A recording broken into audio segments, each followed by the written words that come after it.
Hello everyone, welcome to VDS channel. आज हम NIACL legal officer 2023 की प्रिपरेशन की सीरीज में ये फोर्थ वीडियो लेकर आए हैं और इसमें हम डिस्कशन करेंगे complete syllabus for prelims and mains. इसमें सिर्फ हम ऑब्जेक्टिव पेपर है उसके सिलेबस का डिस्कशन करेंगे और जो सब्जेक्टिव पेपर है, जो आपके डिस्क्रिप्टिव पेपर है मेंस के अंदर, जिसमें आपको लेटर राइटिंग और ऐसे राइटिंग, उससे रिलेटेड जो है डिस्कशन नहीं करेंगे। उसके लिए हम दूसरी वीडियो लेकर आएंगे। तो अगर आपने चैनल को सब्सक्राइब नहीं किया है तो आप जरूर कीजिए, क्योंकि ताकि आप वो वीडियो मिस ना करें। और आपने अगर टेलीग्राम ग्रुप ज्वाइन नहीं किया है हमारा, तो वो भी कर सकते हैं। उसका जो लिंक है वो हमने डिस्क्रिप्शन बॉक्स में दे रखा है। तो उसके अंदर हम और भी जो कंटेंट है इसकी प्रिपरेशन से रिलेटेड, इस एग्जाम की प्रिपरेशन से रिलेटेड, तो वो हम उसके अंदर प्रोवाइड करते रहेंगे। इस बार आपको सिलेक्शन लेना ही है, क्योंकि 70+ वैकेंसी चाहिए, 70 वैकेंसी चाहिए कंप्लीटली। तो आपको 70 वैकेंसीज में आपको सिलेक्शन होना ही चाहिए। इतनी वैकेंसीज जनरली नहीं आती है, आपको पता है। तो जनरली आपको ये ध्यान है कि लीगल ऑफिसर का कोई भी एग्जाम होता है, SEBI grade a legal officer को छोड़कर, क्योंकि उसके अंदर जो लॉ सब्जेक्ट्स हैं, जो लॉ सब्जेक्ट है उसका आपको सिलेबस दे रखा होता है। तो apart from SEBI grade a legal officer, किसी भी और लीगल ऑफिसर के एग्जाम का आपको सिलेबस नहीं दे रखा होता है। तो ये सबसे ट्रिकी पार्ट होता है, क्योंकि अगर आपको सिलेबस पता चल जाएगा तो आपके लिए एक एडवांटेज रहेगा। एडवांटेज मतलब सिर्फ अगर आपको पता है सिलेबस, और अगर आप तो आप उस एग्जाम के लिए अच्छे से प्रिपरेशन कर सकते हैं।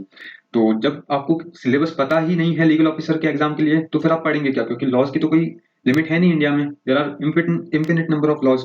सो इस वीडियो में हम अपना जो मेन फोकस है वो यही है कि ये जो सब्जेक्ट्स है और स्पेशली लॉ, इसका सिलेबस क्या है। अगर आपको सिलेबस पता चल जाता है तो आपके सिलेक्शन के चांसेस ऑफ कोर्स बहुत इंक्रीज होंगे, और ये भी चांस है कि आपका इस बार सिलेक्शन हो जाए। तो मुझे लगता है कि आपको इस बार जम की प्रिपरेशन करनी चाहिए, क्योंकि 70 वैकेंसीज से कट ऑफ कम जाने वाली है और आपका सिलेक्शन होने के चांसेस बहुत बढ़ जाते हैं।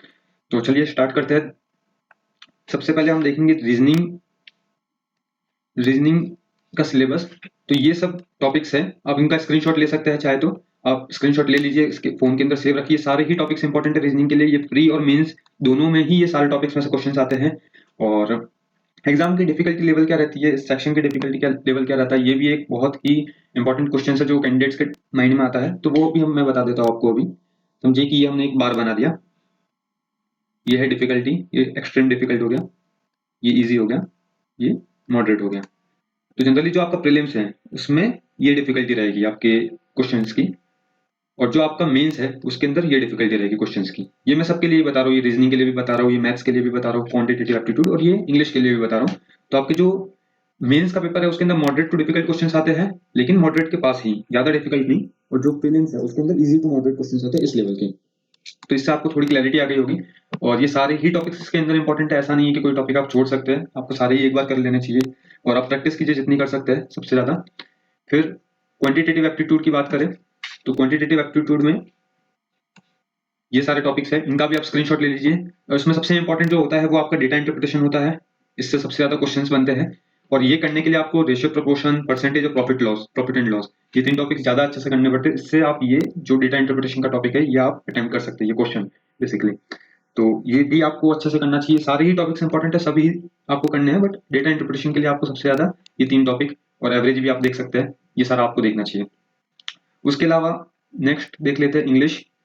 तो इंग्लिश के अंदर भी आप वापस ले लीजिए एक स्क्रीनशॉट, और ये सारे टॉपिक आपको कवर करने हैं। जो मोस्ट इंपॉर्टेंट एरिया है वो ये है। इससे आपके 70 to 80% आपके पेपर इसी से स्टार्ट होगा। 70 to 80% आपका पेपर है वो इन टॉपिक से सेट होगा, और अराउंड 20% पेपर है वो इन टॉपिक से आपका सेट होता है। क्वेश्चन यहाँ से आते हैं, तो आप ज्यादा फोकस के ऊपर कीजिए। बट ये भी आपको मिस नहीं करना है, बिकॉज बहुत बार क्या होता है, एकदम इजी क्वेश्चन आ जाते हैं, डायरेक्ट क्वेश्चन आ जाते हैं, और अगर आपने टॉपिक बिल्कुल ही नहीं पढ़ा है तो आप उनको मिस कर दोगे और वो इजी मार्क्स आप फैच नहीं कर पाओगे। तो आपको सारे टॉपिक्स पढ़ने हैं, बट आपको इसके ऊपर ज्यादा फोकस देना है।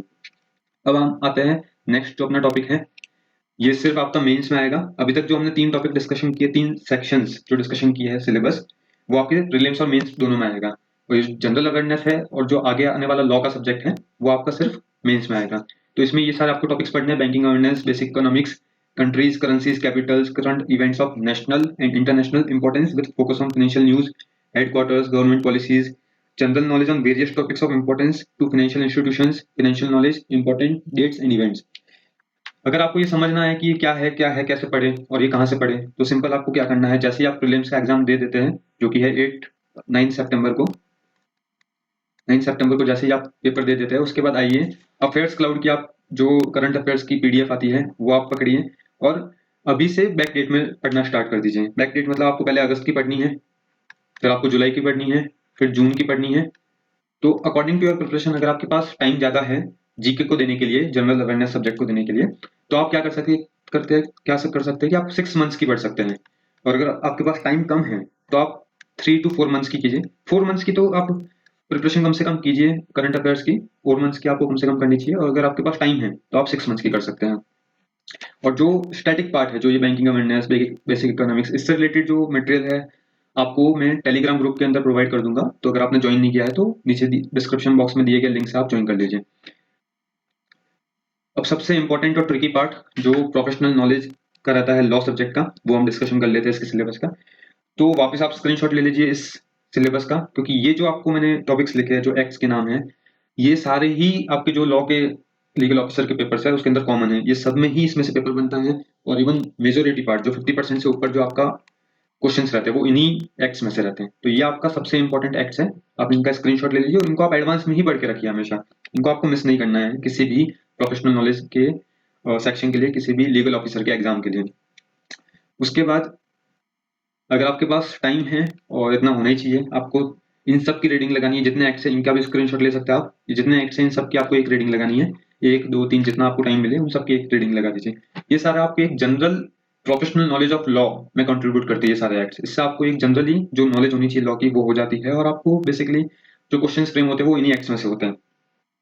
और सिर्फ इतने ही एक्ट्स नहीं है इसके अलावा, क्योंकि ये NIACL का एग्जाम है जो कि इंश्योरेंस से रिलेटेड है, तो इसके लिए इंश्योरेंस का एरिया है वो कवर करना बहुत इंपॉर्टेंट है। तो अब हम वो एक्ट्स देखेंगे जो इंश्योरेंस से रिलेटेड इंपॉर्टेंट है।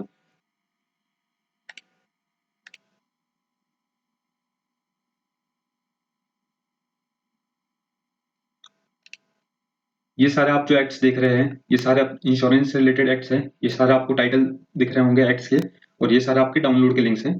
तो ये जितने भी एक्ट्स हैं ये आपको एक बार कवर करने हैं। आपको 1 रीडिंग 2 रीडिंग जितना भी आपको टाइम मिले इनकी रीडिंग करनी है। ये आपको मेंस के टाइम पर कवर करना है, प्रीलिम्स के टाइम पर आपको देखने की जरूरत नहीं है, जितना भी लॉ का सब्जेक्ट है उसको। तो इसका जो लिंक है वो मैं आपको वापस टेलीग्राम ग्रुप के अंदर शेयर कर लूंगा, तो आप ज्वाइन कर लीजिए उसको, और वहां पर आपको ये लिंक मिल जाएगा। आप इसकी जो एक्ट्स है इनकी रीडिंग लगा सकते हैं।